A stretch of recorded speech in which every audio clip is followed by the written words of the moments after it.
Hello, welcome to Inspiring Women with ADHD. I'm Renee Allen, the host of this podcast. Excited to be here today. Have you forgotten anything lately? Did you forget an appointment? Did you forget why you went in a room? Did you lose something? Did you leave something behind? Do you forget things every day? If you have ADHD, the answer is very likely yes. I was talking to my uncle last week, and it's an uncle I don't see very often. I grew up with him in my same town because he was the youngest brother of my dad's. My dad was the oldest of seven, or is the oldest of seven. And anyway, so I know this uncle really well, but we don't live near each other at all. And he called, and I saw that he called, and I thought, oh my goodness, he called last week. And I saw that he called, and I thought I should call him back or text back and say when's a good time to call or whatever. But a lot was going on, and I forgot. So when I saw that he called again, I thought, I never called him back. I didn't even remember that he'd called because it's very unusual for him to call. It's not something that, like, oh, he called again. So anyway, when I was talking to him, and granted, he's at least 20 years, no, not 20 years older than me. He's probably 12 years older than me. So he's in his 70s. And I told him, "Oh, sorry I didn't call you back. I saw that you called last week and I was going to get back in touch with you, but it wasn't until I saw right now that you called that I even remembered." And he laughed and he said, "You're too young to have that happen." And in my mind, I thought, no, I have ADHD. It happens all the time. Like this could happen when I was younger too. But I didn't say that. I don't bring up ADHD all the time. And especially to people who don't know that I have it, it might eventually come in. But anyway, I thought, yeah, I wonder how many people just think that they're forgetting things or losing things because they're getting older, because that can happen too. It's a part of aging that our brain activity doesn't our brain doesn't function as well. And it can also be true with ADHD that your brain function can decline, and it could be in a similar way that it was doing it before, but maybe it happens more often, or shifts in your life can cause that. It could be a change, a big kind of shock to your system, like you've moved or you have a job change or you have a new baby. Can also be hormonal changes, which can also happen when you have a new baby. And you may be able to look back in your life and see, yeah, I've always forgotten this, and this, or I used to forget a few things, but now I forget a lot of things, or, whatever those stair steps are that you can see in these, kind of these, what do you call it? It's a moment in time where you think that's a key time. I'm sure the word will come back to me later, but where you can just go, yeah, that's when I started losing track of paperwork or when I started whatever it is. I always thought I was good with paperwork until I got married. And is that because something was different in marriage? I was taking birth control pills, something like that. That's a hormonal shift, right? Or could it be that I was trying to manage more? When I was in high school, I had school papers. I could keep my binder organized. In fact, I really love that. It's like cleaning out my purse. I really love that kind of organizational task. It wasn't that hard. But if I really think about it, how does it work if you have a problem with paperwork? And a lot of women with ADHD do. It is an area of organization that can be really challenging and overwhelming, and the piles can grow. And you might have piles of clothes that grow, or piles in the kitchen that grow, or on your bathroom counter. It could be all kinds of places, but paperwork is a super common one. And if I think about when I got married, I started being in charge of the bills. It wasn't because we talked about it, it's just because when I got the mail, I would find out that we have an overdue bill, or one time, my husband had a loan on some tires that he bought when he was in college, and we were being sent to collections, or he was, and I thought, "Wait, what? I've never even heard of this." Younger kids talk about adulting like, "No one taught us this." Well, no one I didn't know about collections, but it didn't sound like a good thing, and I called them, and they said, "Yeah, he was late on a few payments," and it was since we gotten married, and the address, he did get the address change right, but when he got the mail, he took the envelope and put it in a drawer in our house. I didn't know the mail was going in that drawer. We had some drawers in the living room. It was the basement of a house, and it wasn't even a drawer I ever looked in. We didn't have a lot of stuff. So when I realized all these bills were going in there, I was just like, oh, we can't do this because this might need to be paid. And so then, we caught up on that bill. But I just thought, I think I'll take over the billing and handle that. And then I just remember being stressed every month, and that was back before computers, so we actually got a bill in the mail. We had to keep them all in one place, and I got an accordion folder, and just seeing the accordion folder, if I see any accordion folders today, I get a little stressed out. It's triggering. That's my kind of triggering. Is just thinking of paying bills, and then once we got computers, we had to remember all these passwords before you could save your computer on your computer, which was brilliant that they did that. They made it so you want to save your password. Yes, please. Because I had a cardstock piece of paper, which I don't even think was a piece of paper. I think it was a gift box. You know how you can get a gift box with, like for shirts or clothing or something, and it's like cardstock, but it's shinier and it's thicker. And I think I cut that out into, I love to cut things. I love to cut paper. I don't know why, it's one of my weird things or boxes, but I cut it up into a bigger piece of paper and had all of our passwords on it, which was good, but it was not a great way to manage things, and especially as online billing increased and it wasn't auto pay yet and all of that. It was hard. But even now with auto billing, that can be hard to manage. If you have ADHD, have you ever forgotten to pay a payment or even to set up the auto pay? Or have you forgotten to change your address or change the credit card number if you've lost it and you have to update it or whatever? If you haven't, I'm so happy for you because it's super awful. It's super awful.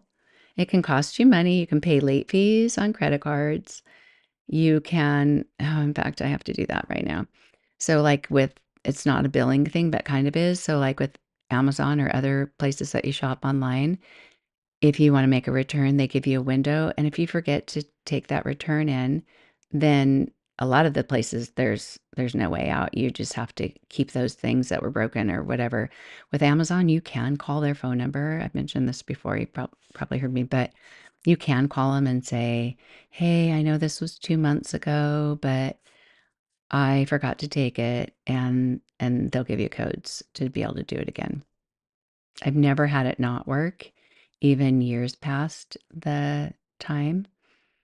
Uh, Sometimes they'll give you a lower percentage or like lower than 100.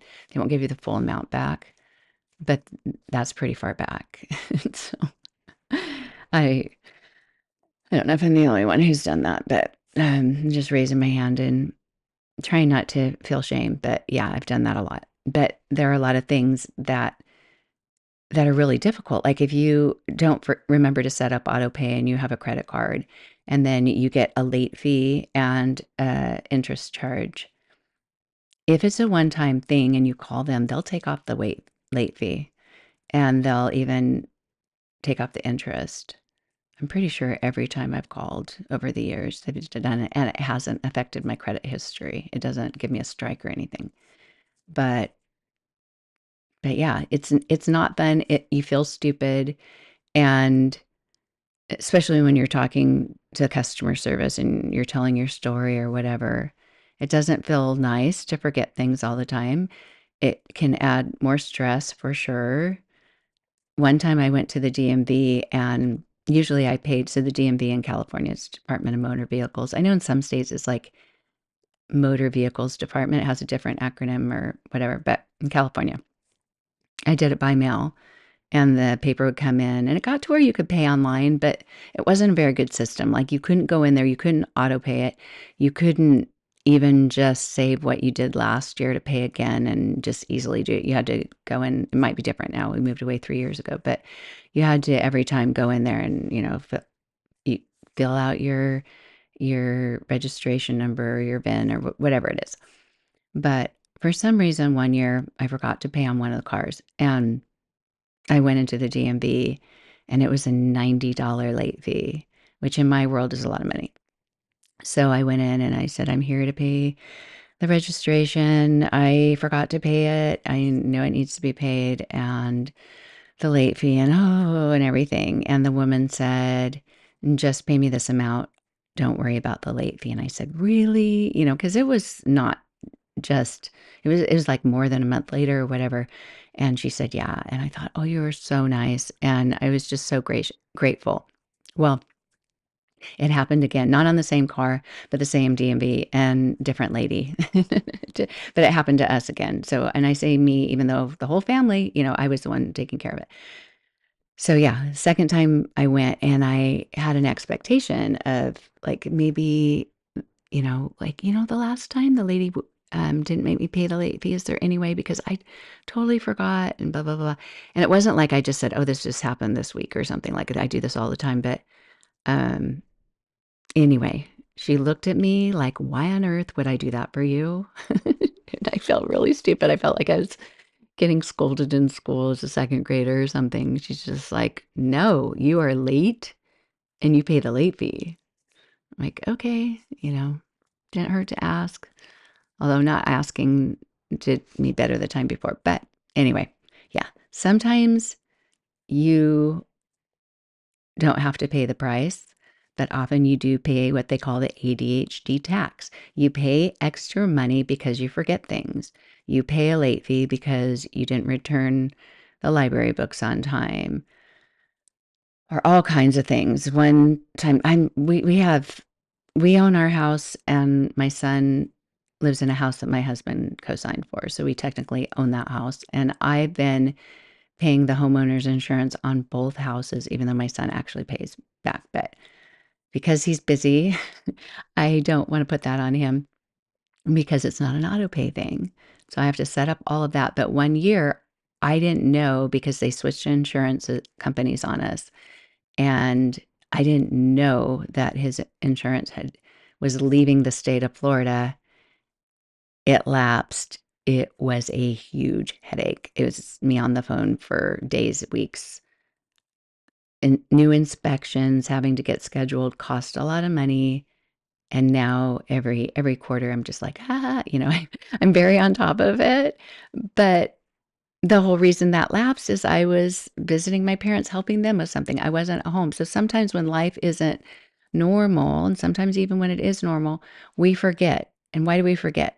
We have other things in our brains. Our brains do work, but they can't retain everything at once. And if you have executive dysfunction, which is part of ADHD, then you have a hard time taking information and putting it where you can remember it later, putting it into action, whether that's 5 minutes from now or whether that's in 4 months, that's in a year. Yeah, on May 1st, I'm going to pay insurance again today. In fact, it's May 4th now. May the 4th be with you. But May 4th, this is the day that his insurance is due. I paid it last night. I'm so happy. I'm so happy. He paid me. I paid it. But it's not an auto bill. I don't even get an email reminder. I get an email once a year that tells me these are the 4 quarterly payments. Why they can't help me out with this, I don't know. I have set it up where I get email reminders and it takes me there. Like I send myself the email reminder. But we have to do things like this to keep ourselves from forgetting.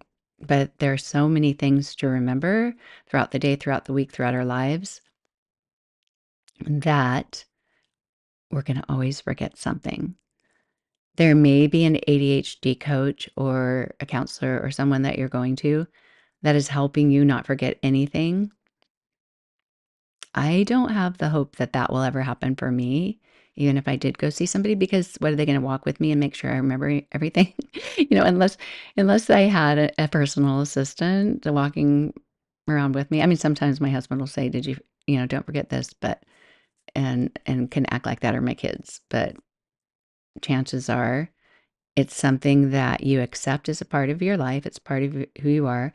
And a lot of people forget things, but it's it's probably very likely that you forget things far more often or lose things far more often than they do. And I'm going to give you some reasons why if you're curious, but also some strategies if you're curious. Okay, so looking into why we forget things and lose things. Very similar, right? But I think of forgetting things as information, something that's going to happen, something that we're supposed to do. We're losing things as a tangible item. It has, it's something that we cannot find.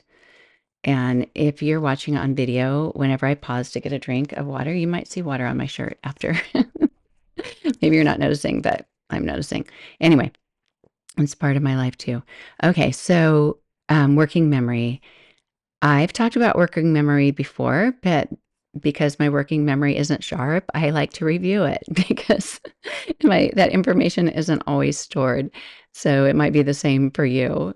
If you think about executive dysfunction is taking information that you get, and that can be self-driven. It can be from your own thoughts. It can be from somebody else. It can be a phone call. You have an appointment on this date. When, let's say you're on the phone and you're setting up an appointment and the customer service woman says, April, the appointment, okay, we've passed April. Let me give you a new new date. The appointment will be on June 10th. And so you say June 10th, and sometimes you say it out loud because you're taking the information that she gives you. That is part of that working memory process. You're taking it and you're trying to turn it into an action. And in order to find June 10th on your calendar or to write it down, you have to take that information that came in and you have to do something with it. So that is your working memory in action. And if she says it's June 10th at 3 o'clock, and then she says it and your working memory didn't take that in, you had a brain glitch, somebody walked through the room, said something or whatever, then you would say, no, wait, when was that? June what? She'd say June 10th, and you'd say what time? And then you'd write it down. And then you get, like, you'd find the box on June 10th on your calendar. And then you say, wait, what time? Was it 3 or 3:30? Because you still haven't had that working memory work well enough to get all that information on there. So you might have to ask. And each time you ask, the working memory is working again. That's a new session. So that session could be like 5 seconds, 10 seconds, 15 seconds tops. And if you don't do it within that amount of time, you won't be able to do anything with that information. So if you have an idea, like I'm going to go in the other room and I'm going to grab some scissors so that I can cut this. And so you have that information in your mind. That's your idea. Unless you store that information into short-term memory, you will get in that other room. Let's say it takes you 10 seconds to get in that room. You have not stored that. The working memory has not worked properly. And you get in there and you don't know why you went in there. You go in there and you think, why did I come in the kitchen? Why did I come in the kitchen? Maybe if I walk around, I'll remember. What did I come in? What was I doing in the other room? You go in the other room. You remember what you were doing because your working memory of what you were even working on didn't even carry into the next room. You see that you needed scissors and you go, oh yeah, I need scissors. And then you go back in the other room. And maybe you have a picture of what you just did. You just took a picture of that project that you're working on and that you need scissors. And that picture gets stored in your brain. Your working memory did its job that time. You had a little extra help. It took repetition. You go in there and you grab the scissors. Or you might go in there, raise your hand if you've done that. Why did I come in here? Oh, and then the third time you go in, you're saying, I need to get scissors. I need to get scissors. I need to get scissors. You're saying it out loud so that you will hear it. And you're repeating it so that you will hear it when you get in there because you're not storing it. You can write a note. You can go, I'm going to grab scissors. You can do whatever you want. But that information doesn't get stored because you have executive dysfunction. You need extra help or you need to do it so quickly. Even just if someone's saying to you their phone number and you're writing it down, I found that like if somebody says the number in like 5725, it's easier to remember those two numbers than it is 5725, or in groups of threes or in groups of twos with numbers. When I'm repeating a credit card number or something to somebody, I usually do it in groups of twos or threes, 58, 645. You know what I mean? Like I'm trying to say numbers that aren't my credit card number, and now I'm not even doing them in groups of twos or threes. Uh, but the reason that we do that, if someone told you a number like super fast, you're just like, wait. It's not only that you can't write fast enough, but you also can't process what they're asking you. So when I go to the pharmacy, and I I've been going to this pharmacy for a long time, I'm finally getting toward when I'm at the drive-through and they say, "What's your address?" And we lived here for we moved here in 2022, so almost 4 years, but not quite. It's still hard for me to see my address numbers in my brain because it's 5 numbers. That's a lot of numbers in an address. And then my street name isn't a name, it's a like the Northwest, Southwest, Northeast. It's initials. It's not like Blueberry Lane. That's easier to remember. So some things, numbers and letters are hard to remember. Numbers are easier to hear, to process if you've got working memory issues and you have hearing problems. That's why people say N is in Nancy, M is in Martha, or whatever, because a number 7 is easier to hear and get that in your brain than an S might sound like an F. So all these things factor in if you're on the phone, which we tend to do, be on the phone, or we have to take in information. It can be hard. It can be hard. And then if you make an appointment and you're in the car and you're driving, if they don't send you an email reminder, a text reminder, you're supposed to remember that when you get home because you couldn't write it down. So that can be hard too. Like there's no way. There's no way for me. I probably remembered a few times, but even remembering that I made an appointment, sometimes that information doesn't get stored. We do it and we forget. We do it and forget. We walk in a room, we put down our glasses. I have multiple pairs of glasses because I lose them so often. We put down our glasses and we are not storing where we put them. If we have a place that we put them every time we walk in that room, that will get stored because we've defined that one place. And sometimes you put something, I was going to say hide something, but sometimes you actually put something in a new place and you think, this, I'll remember this because this is a better place than it was before. If you've only done it one time, the next time you look for it or somebody asks you where it is, you might say, oh my gosh, I moved it and I don't remember where I moved it. Like it made sense at the time. So what would I have been thinking? And you try to think through what your norm would be because you didn't store that information, which is hard, huh? So executive functions for the brain: planning, organizing, remembering, following through. And we think about ADHD as just being like, can you focus? Can you pay attention? But even if you pay attention to something one time, it doesn't mean it gets stored. It's not how the brain works. So, yeah, you do have to pay attention, but do you remember it long enough to do it? Another example, and I hope I'm not giving you examples that stress you out like paperwork and stuff, but being on hold. So you're on a phone call and you call and they give you a menu and they say, you've reached blah, blah, blah, blah, blah, blah. And for this, press 1. For this, press 2. Well, sometimes their intro is a little bit long. And by the time they've gotten to for this, press 3, you think, I didn't even hear what 1 or 2 was. Or you're starting to listen, but then you get distracted part way through their description of what press 2 means. Or somebody walks in the room or they ask you a question or whatever. And all I have to do is just hang up and start again, because most of the time they don't give you an option to hear this menu again, which is really nice when they do that, but a lot of times they don't.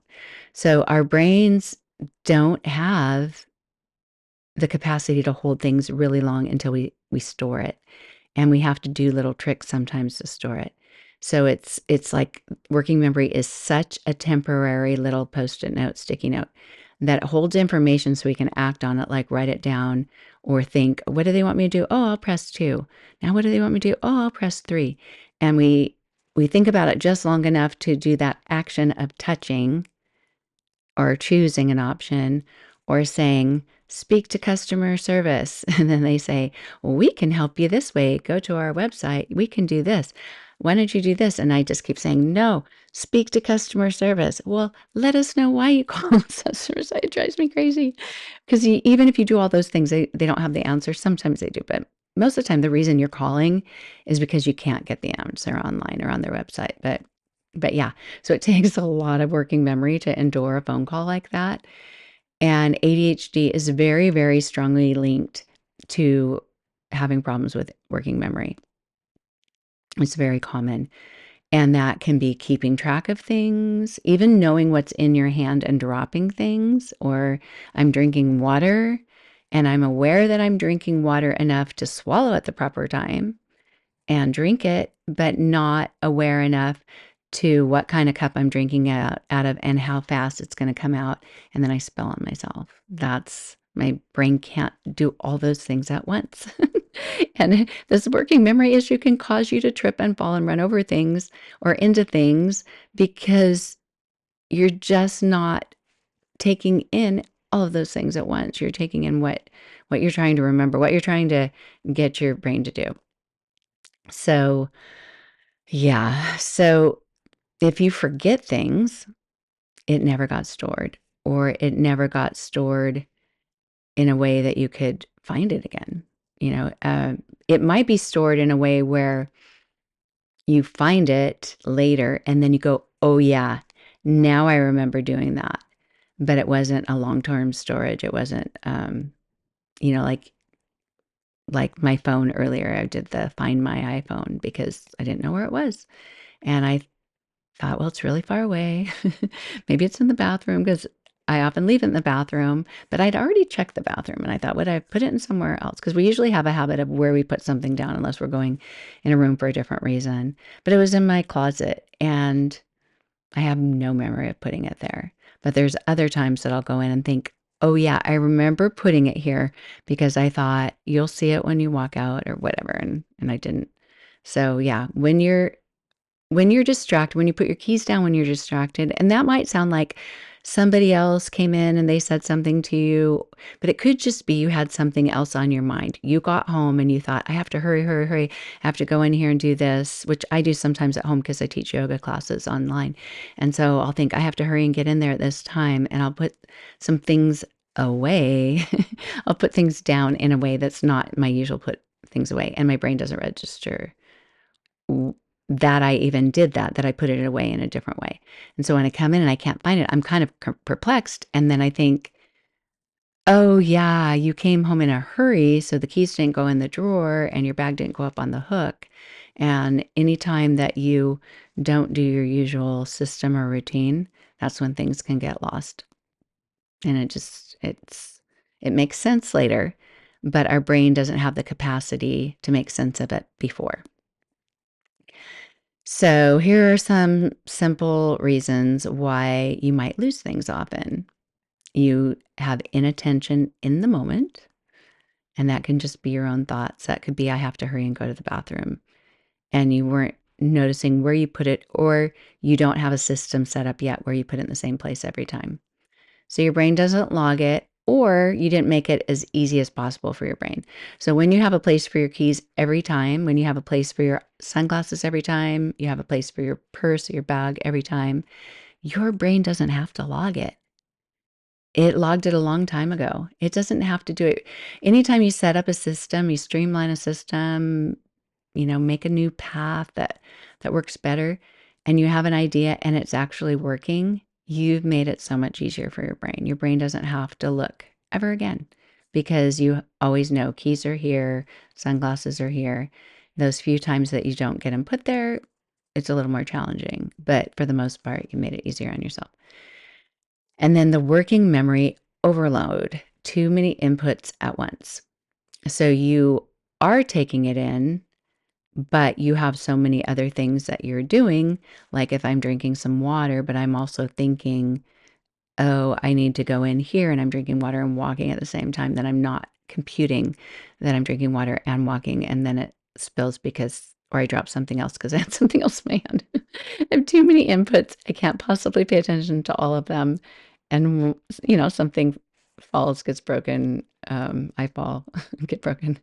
whatever it is. Your brain drops the lower priority information. So it might just have one thing on its mind. And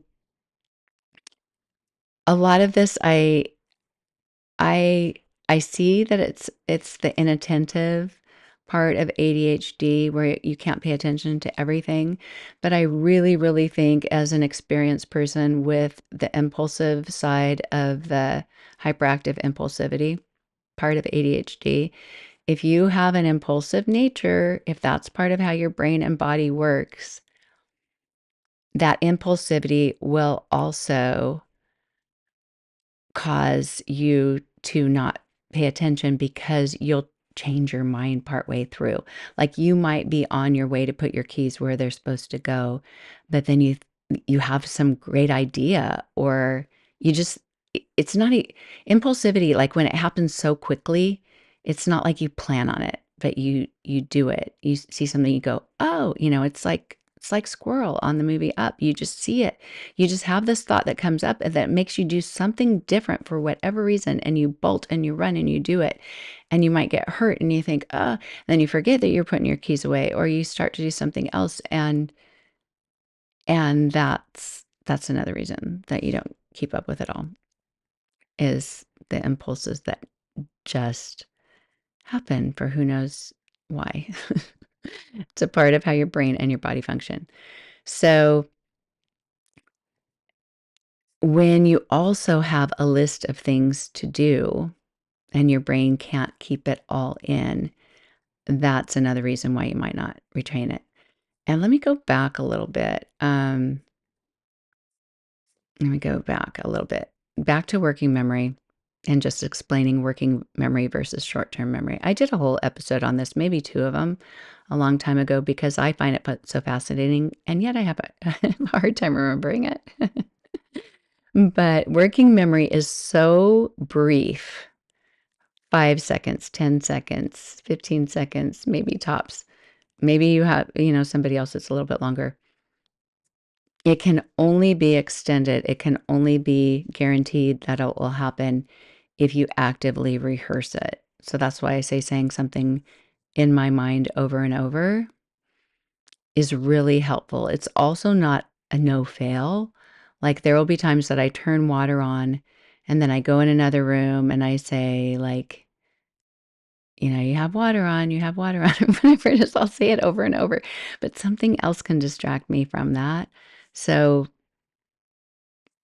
yeah, anything you can think of to help you rehearse something if you're going to change the environment and you can easily forget. Because, yeah, you don't want to leave running water if there's no drain. I probably shared this before, but we have a sink in our laundry room that I plugged up. So it does have a drain, but I plugged it so it didn't. And I was filling it up to soak something with vinegar or something that had some algae or something from the pool. I can't remember. Maybe some pool toys. And I told myself, like, don't forget, like, you're running water, you're running water, you're running water, because we can't flood this room. And I went in the other room, and then my husband asked me a question, and then I talked to him, and then I walked out toward the pool, and we talked about it. We walked back in. I did something else, and then when I saw the pool again, I remembered that I was cleaning pool toys, so something got stored there, right? But not for a while. It got super distracted. So I went the impulsive part of me didn't just walk in. I ran so fast in to turn that water off that I forgot that we had a gate in there at the laundry room. We keep when my daughter comes over, her dogs stay in there. It's a big laundry room. It's like the size of a bedroom. And it has a doggy door. It used to be a multi-purpose room for the people who had it before. They used it for multiple things when they built the house. And so it's really big. And then it has a doggy door. So when the dogs come, they stay in there. The gate was open, but the bottom of the gate has about 2 inches of metal and you have to step over it. Well, in my quickness, because I was so impulsive, like I have to do this so fast without even thinking about it and forgetting that I had to clear that few inches of the gate as I ran in to turn off the water. I tripped, I flew, and thankfully I didn't hurt anything. But, because I just kind of flew and landed on my own self on the carpet. But thankfully, it hadn't overflowed, but it was close. And it was it was a series of unfortunate events, as I say in the book, that sometimes we have it can just feed on itself, right? I don't know if that's even it, but it can, if you're looking at the whole pattern of what's going on, you can see how working memory can continue to get in the way of that being a simple process of being able to walk out of the room and go, I can only be out here for a few seconds because the water's running, and then walking back in calmly and not tripping. But different things can take your attention and make you forget because it didn't get stored very deeply. So the working memory didn't help me act on it properly, right? But short-term memory is 15 to 30 seconds. It's not a day, it's not an hour, it's 15 to 30 seconds. And some people say that short-term memory is like an active, like it's that time, that period of time where we actually are storing the information. So we have the information, it's telling us what to do, and then we're doing it with that information because it's stored and we're putting it into action. And so our brain's going, okay, it's 357, and I'm writing down 357 because my brain is doing that. The working memory is kind of like this processing part of it, component of getting it to where you can act on it.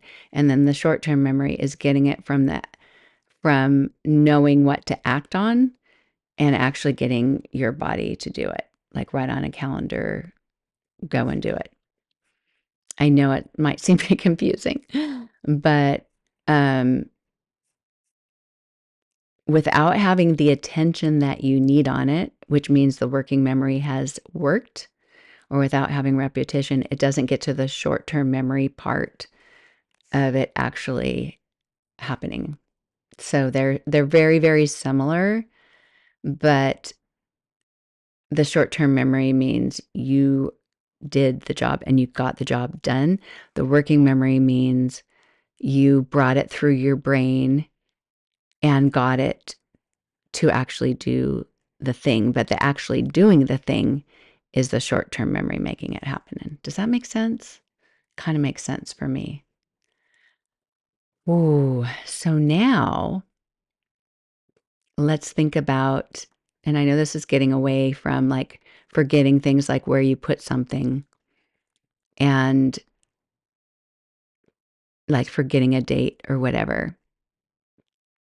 We will probably forget dates and times and things like that, phone numbers, without a storage, without some way, some system that helps us get that right. So like our phones are a good example. In the olden days, we used to have to remember someone's phone number or have a list by our phone that I remember my grandma's phone number. It was 459-5022. You know, I memorized that because I called that grandma, and the other grandma was 459-2917. I had two grandma and grandpas that lived in, two sets of grandmas and grandpas that lived in my town. And I knew their phone numbers. I didn't have to use the area code or anything because it was just in our little town. And I knew a lot of my best friends and everyone. And somehow I was able to get that in my brain. When I got my social security number, I rehearsed it over and over. I was a cheerleader and I rode the bus. Probably didn't know about social security fraud or like, you know, the need to keep it safe. But it's not like we had computers to put anything in or anything like that or list anything. But I got my first job in high school. And so I got a social security number, and it's 3 numbers, then 2 numbers, then 4 numbers, right? And I was riding on the bus to, I think, a basketball game. I have a really good long-term memory with experiences. Like I remember where I was and where I was sitting on the bus and probably who was sitting near me. And I thought, I have to memorize this number. I have to know it for the rest of my life. And so I spent that time saying it over and over and over and over and over and over in those groups of 3 numbers, 2 numbers, and 4 numbers till I had it memorized. When I got married, I thought it's important. It's a good idea for me to memorize my husband's social security number too. And I memorized his. And it's been so helpful because I have it on recall. I can do it pretty easily, unless I've been at the doctor's office and they're asking me multiple questions. I've had that get in the way a few times. In fact, it was my last mammogram, and I have one today in an hour and 15 minutes. So sometimes something can get in the way of me finding that information. And be like if you're going in a closet and you know where something is and you're going to get it, but then someone comes and talks to you and you think, hey, I'm trying to get this. Let me get this. So sometimes people can get in the way of recalling something that you know is there and you know how to get it. But that and my driver's license number, I memorized that when I got my driver's license. Why? Did I use it very often? No, but I thought it was fun to memorize, and it came in handy later in life. Memorized my husband's too. We were both born the same year, so it was really actually simple because our social security numbers, not totally, but they seemed like they were kind of similar. And same with the driver's license numbers. Like they started with the same letter and number with the driver's license number. And there were enough similarities that I could remember it and distinguish whose is whose. And if I'd married somebody 5 years older, I don't know, maybe it would have been harder. Or they were from a different state. They weren't from California. But we have the ability, and some people more than others, right, to store things and have long-term memory. Just because you have ADHD doesn't mean you don't remember things at all. But some people don't. And so don't feel bad if you don't. I know not everybody has the gift of long-term memory, especially. I mean, now we know long-term memory is anything more than 30 seconds. It could be minutes, days, hours, years. But when we think of really long-term memory, my dad is like this. He's in his 80s. He remembers dates, conversations, details. He remembers dates and details like that of where it was and when it was.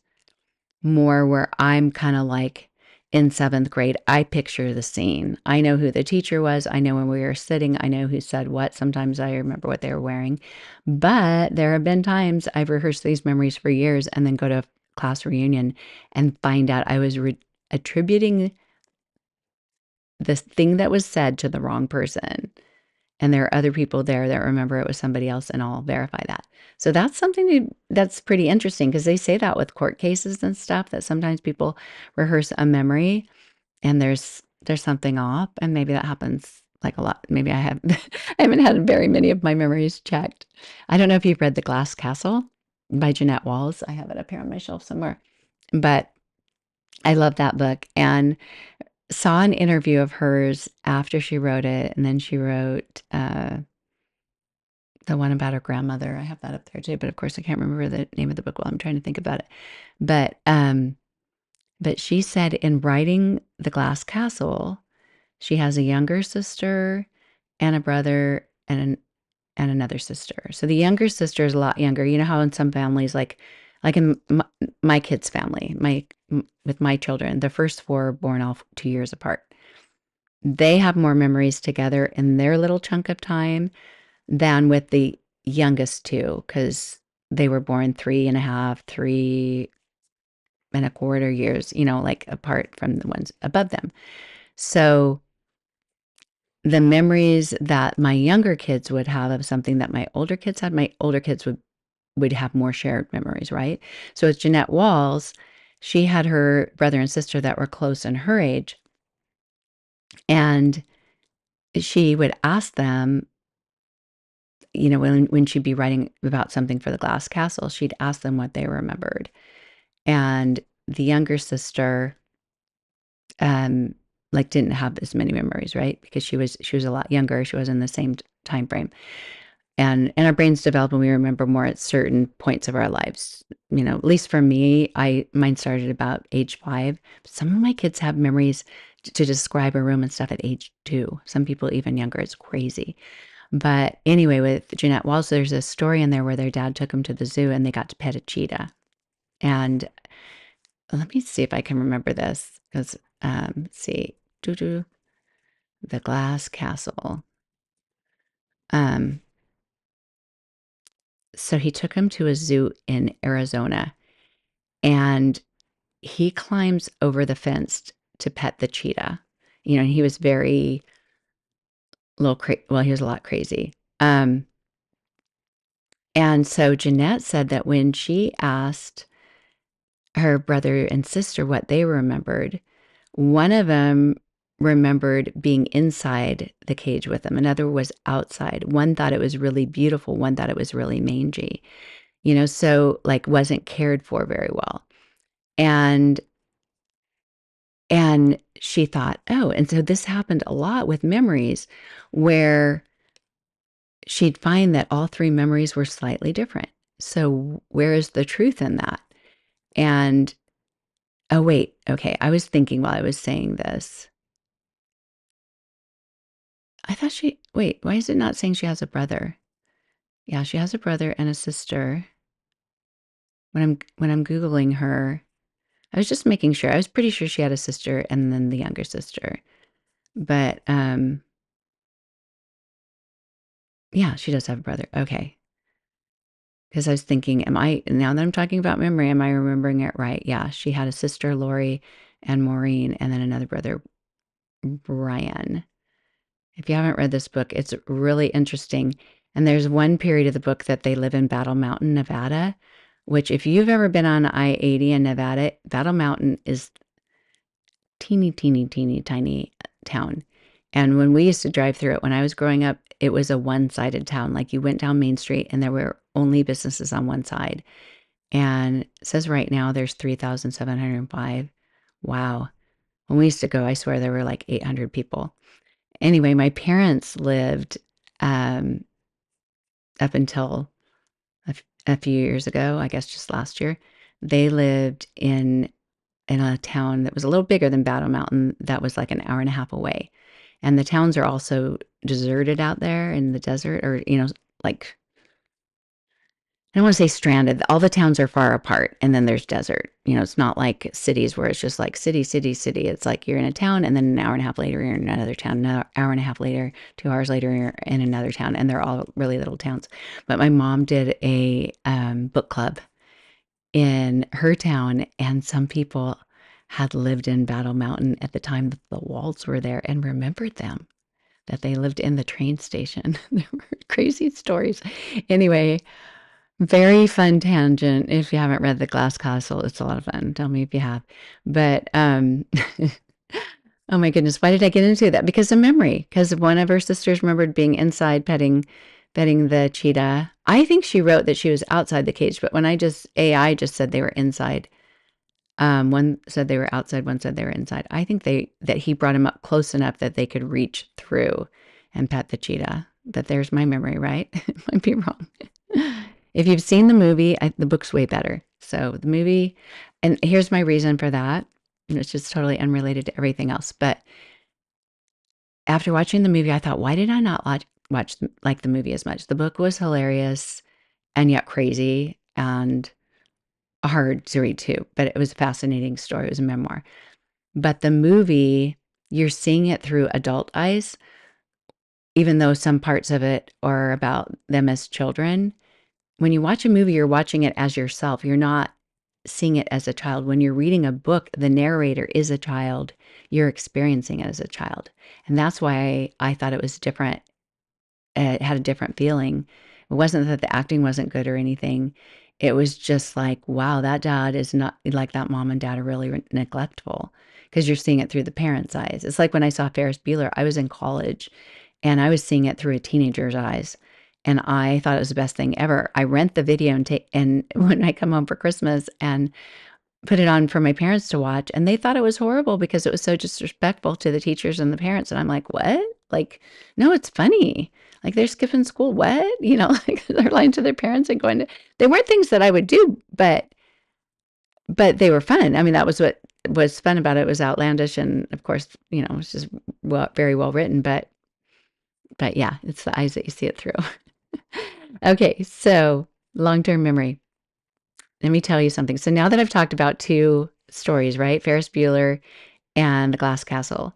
If you've read The Glass Castle or seen Ferris Bueller's Day Off, when I talked about it, did it bring any pictures in your mind?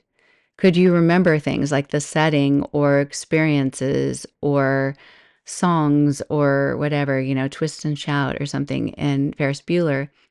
When you have a story for your brain, it's the best way to have a long-term memory.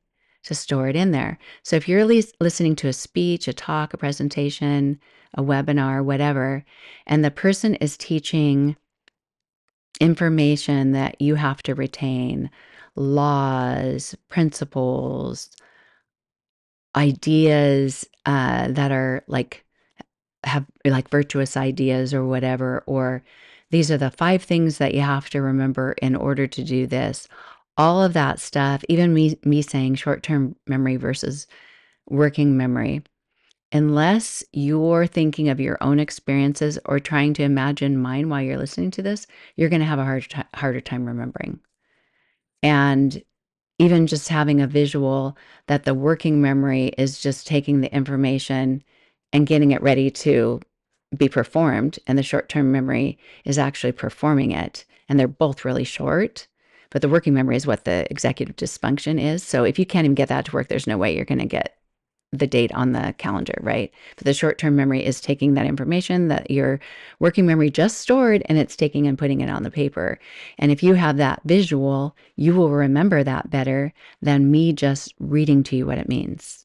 Working memory is for storage and for, well, it's for taking the storage. It's a process of taking the stored thing and doing the action. And the short-term memory is the storage. So they're related. There's a little connector point, but short-term or working memory is like get the information, store it long enough to put it in short-term memory so you have it ready to act on. It's very confusing, isn't it?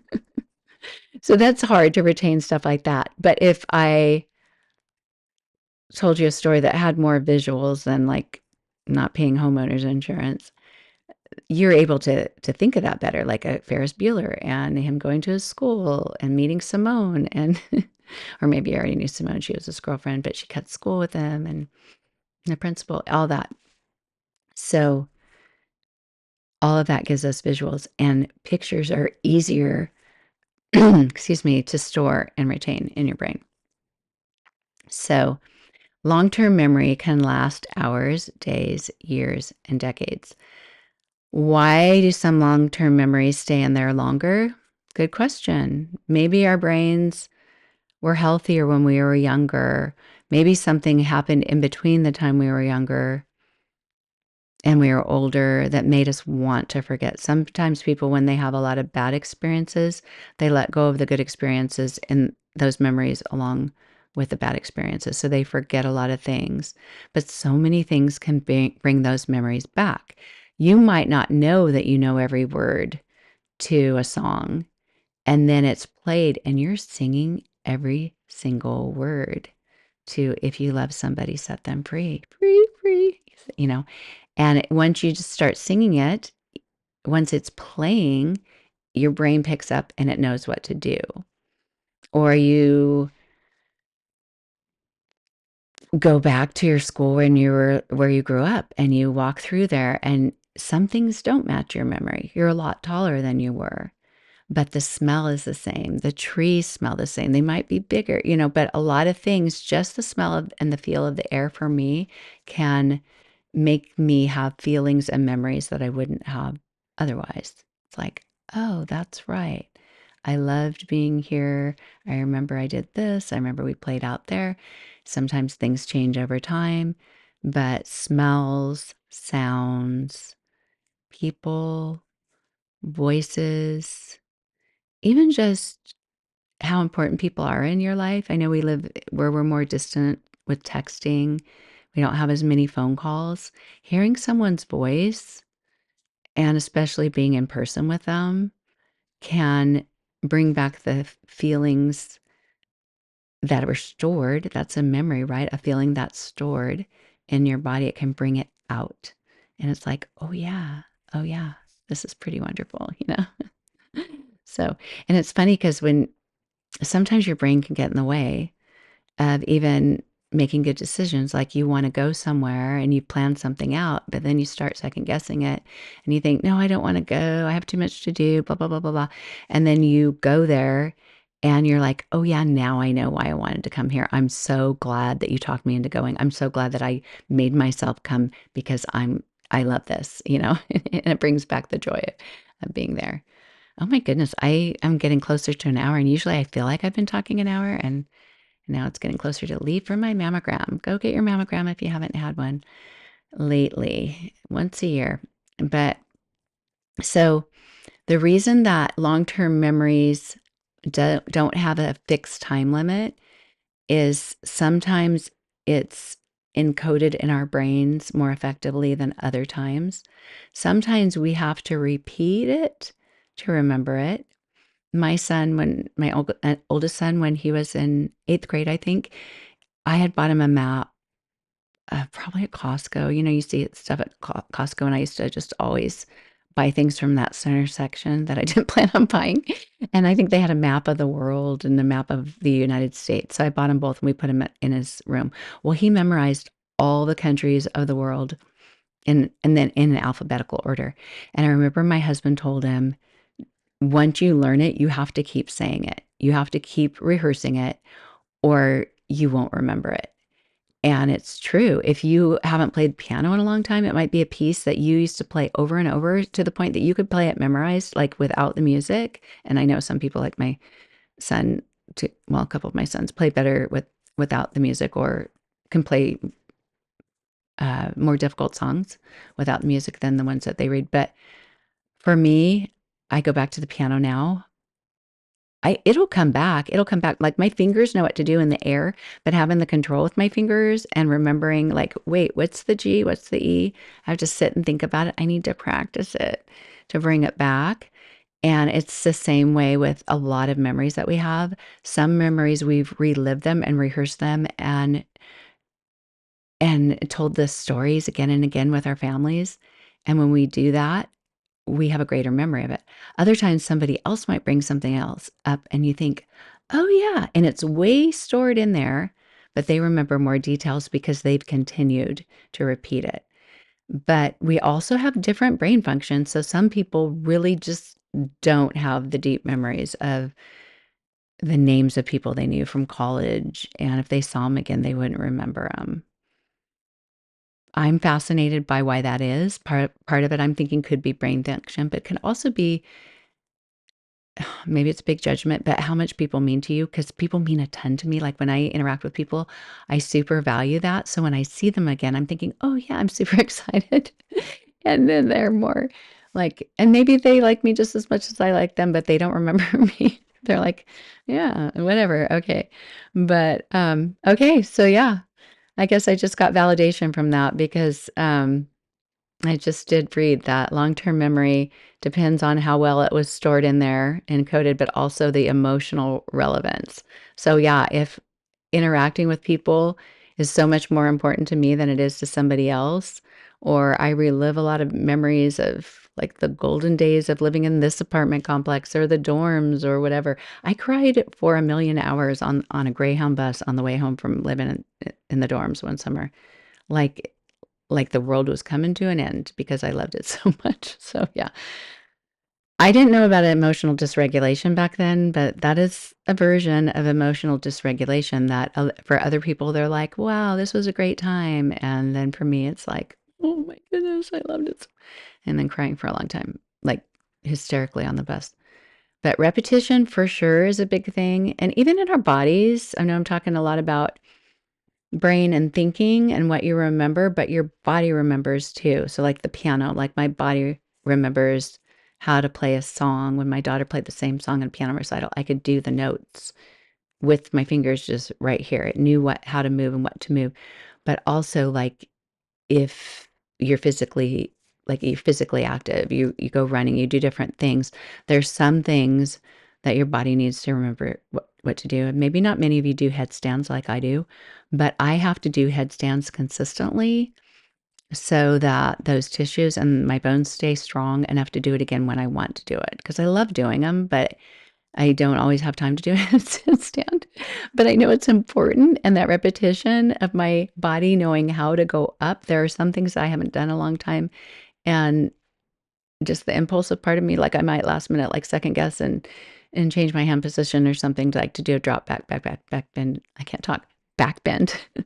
So it's important to repeat even things for our bodies and also the meaning of something. For some people, like it didn't have a lot of meaning for them.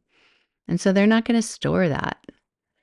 And some of us who are super attached to things might have a great meaning. When I did my first yoga teacher training, it was in this yoga studio. It was the first yoga studio that I went to regularly.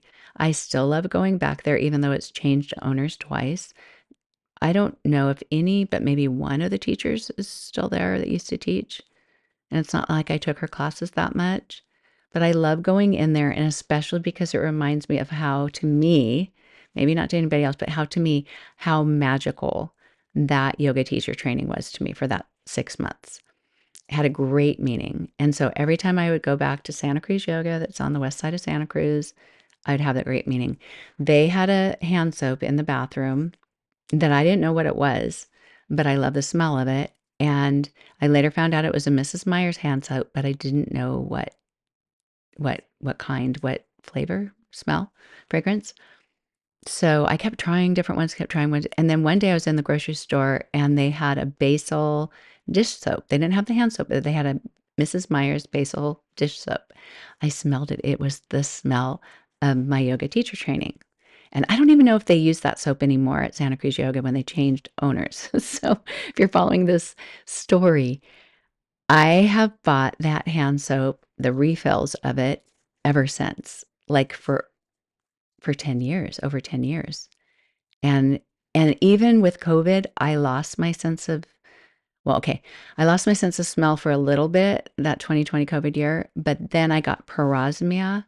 I got smell distortion and taste distortion. If any of you have parosmia, if you are curious about what it is, if your taste buds changed and a lot of tastes were super repulsive and you had a hard time eating, that was my long-term effect of COVID. And the smells, I thought when my sense of smell came back, all was good. I didn't realize that most of my smells were distorted, and I couldn't smell that basil soap until like 4 or 5 months ago. And I'm so excited I can. I mean, I've kept buying it for years since 2020, where we are in 2026, because I have an emotional attachment to it and it has meaning to me. And it makes me feel like I'm a yoga teacher training. So I love remembering things and feelings, and those memories are stored for me. I don't know if anybody else who went to that teacher training, there were 25 of us, 24, 25, depending on when someone dropped out, but I don't know if they have a memory of that. Maybe their emotional attachment, their regulation of that is a little bit different than mine. And truly, because I have a friend, she's also a yoga teacher, fabulous woman, who went to that yoga studio once with me, and she did her teaching training a few years before. And she'd moved away to Tahoe, came back, and we met for lunch. We went to Santa Cruz Yoga, took a class, and then walked to a little place to go to lunch.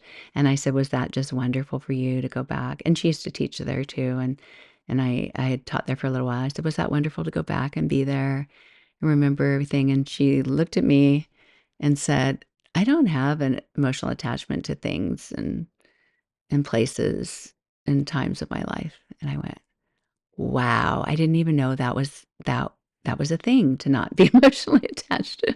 So sometimes we just don't know, right? But anyway, so yeah, so things get the first 10, 20 seconds is the most critical, the working memory, going back to working memory, because I'm going on over an hour here. I need to reel it in and get ready for my EA mammogram. But the part that ADHD disrupts the most is the working memory. If you lose things, forget things. Just know that there are a lot of us out there. We know it's not fun.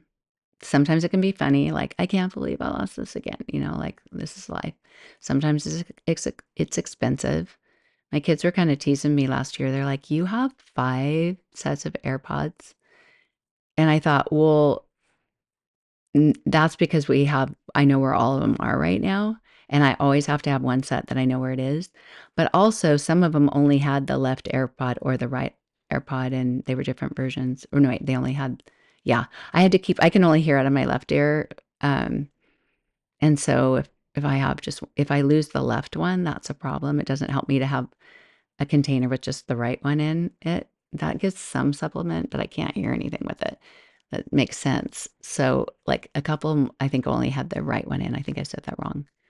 But right now I just have 2.5, and I have a bud with no case. So anyway, and some of them aren't working as well. Some of them over time, they've fallen in water, or they're just losing their power where I walk very far away from my laptop and I can't hear anymore. But that's a key thing that I need in my life to have. It's a method that I use to get things done, is to be able to listen to something while I get something done. And it isn't the same just listening on a TV as it is having it in my ear. I think it blocks out the rest of the world when it's in my ear. That's my theory. I'm sticking to it. But anyway, yeah. Working memory, it's a thing. It's a thing that is a struggle for a lot of us. And ADHD impacts the ability to have that attention, to be able to take that information and store it so briefly that it transfers over to the short-term window of time and actually gets it like, I got to do something with it, and this is what I'm doing. When the information just doesn't, sometimes it doesn't even get, if we don't pay attention at all, it doesn't even get to working memory. And if we aren't paying enough attention for the working memory to work right, because it's already disabled pretty much. That's where, if we have a disability, which I don't know if you ever looked at yourself like that. I have some disabilities, and one of them is my working memory doesn't work the same as other people's. And so it doesn't transfer. It doesn't get acted on. And it's part of life. Working memory seconds, short-term memory under 30 seconds, and long-term memory can be potentially forever, but not always. My grandpa lived till 95. Don't know if I've shared this before.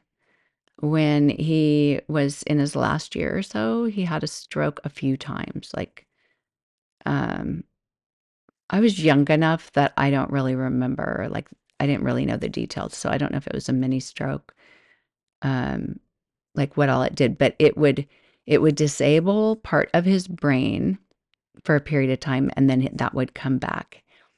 The part of his brain that it disabled, um, were involved information past childhood, or abilities to function past childhood. And what I mean by that is the part that still worked was from childhood. He lived in Romania when he was a little boy. He was born in Romania. He's Romanian, basically. I'm saying that in a very roundabout way. But Romanian was his first language, and he moved to the US with his mom, went through Ellis Island and stuff, and had to learn English by being here. When he would have a stroke, he only knew how to speak Romanian. Is that I mean, like, he couldn't speak English because that part of his brain had been disabled. So our brains really do store information from childhood in ways that we might not even know. I mean, he could speak Romanian when he traveled there when he was older, but I wonder if he could speak as fluently as he did when he had the stroke. I don't know. But he certainly couldn't understand. Um, well, actually, I don't know if he could understand English. He couldn't speak English. So I doubt he could understand it. It's fascinating. I'll have to ask my mom. She says she's been listening to the podcast. Mom, see if my mom's working memory goes far enough that she remembers hey, I listened to this episode, and I'll ask Renee about that. But anyway, I really should go. This might be my longest episode. Maybe not. The episode I made, I don't know if you've heard it, but there's one about getting sleep. It's probably this first one that I made about being able to sleep. And I made that one without the intro song. And I talked about why it's hard to sleep when you have ADHD. But I also did things, hopefully in a calming voice, because I love to fall asleep to podcasts. And when they have little breaks for commercials and stuff, it wakes me up. So I thought, if I didn't have a song, maybe I had a song at the beginning. I can't remember. I didn't store that in my long-term memory. But I know I didn't have a song at the end because I didn't want it to wake you up. But you can always set a timer on your podcast. But like if you're falling asleep or something. But That one was an hour long because I wanted sometimes it's nice for me when I need to fall asleep not to have one that might not to have my timer set for 30 minutes because what if it takes me longer than 30 minutes to fall asleep? But my new range, I think, and I listen to podcasts almost every night when I fall asleep or an audiobook, I'm usually asleep within 5 minutes, sometimes sooner. Like I hardly retain anything that I'm listening to in that podcast and I go back and think, "Oh, I didn't get very far," which is a good thing. It means it helped me fall asleep. But yeah, you can listen to that episode because you can learn a little bit about sleep and ADHD, but it can also be your Calm app. So anyway, thank you for listening. And sorry I wasn't here last week. I mean, I was here. I had the house to myself most of the week, but I also had visitors and my husband and sons were on a vacation. And so even though in my determined mind, like from a week before, I thought, I'll have all this time in the world. I'll record extra episodes and everything. But I don't even know if I came in this room more than teaching yoga because I just got so many other projects done and that was kind of fun. But I'm back now and that's something I'm happy about. I hope you are too. Thank you for being here and I will be back again. Bye. Help other women find this show. Rate, review, share with someone you know. Help other women find my show. Rate, review, share with someone you know. Hurry before you forget.